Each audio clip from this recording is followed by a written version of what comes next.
Wali Kota Palembang Harnojoyo beserta jajaran pemerintah Kota Palembang kembali melakukan safari subuh yang dilaksanakan di Masjid Al-Ikhlas, Kompleks Sangkuriang, Kecamatan Sako, Palembang, Jumat 10 Maret 2017.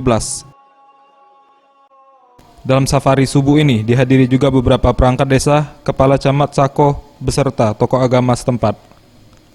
Dalam safari subuh kali ini, pemerintah Kota Palembang menyerahkan bantuan kepada pihak pengurus Masjid Al-Ikhlas berupa uang sebesar 20 juta rupiah dan beberapa buah Al-Quran.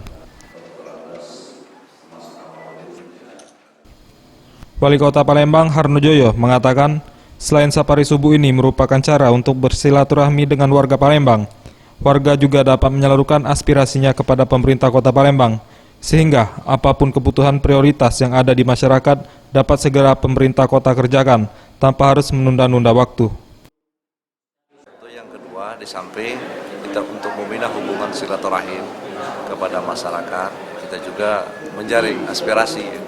Aspirasi tadi telah disampaikan, baik keberadaan masjid ini ketika saat pasang, ketika saat hujan masih mengalami genangan air. Artinya maksud daripada kunjungan kami safari ini, apapun yang menjadi kebutuhan masyarakat yang sangat penting, kalau bisa kami kerjakan hari ini, kenapa harus menunda besok lagi? Dan banyak hal yang telah kita dapatkan. Itu salah satu. Ia juga mengajak warga Palembang untuk menghadiri tablik akbar yang akan digelar di BKB, di mana salah satu program pemerintah Kota Palembang yaitu program sholat subuh di 16 kecamatan akan di-launching. Septiawan Rizky, Sriwijaya TV.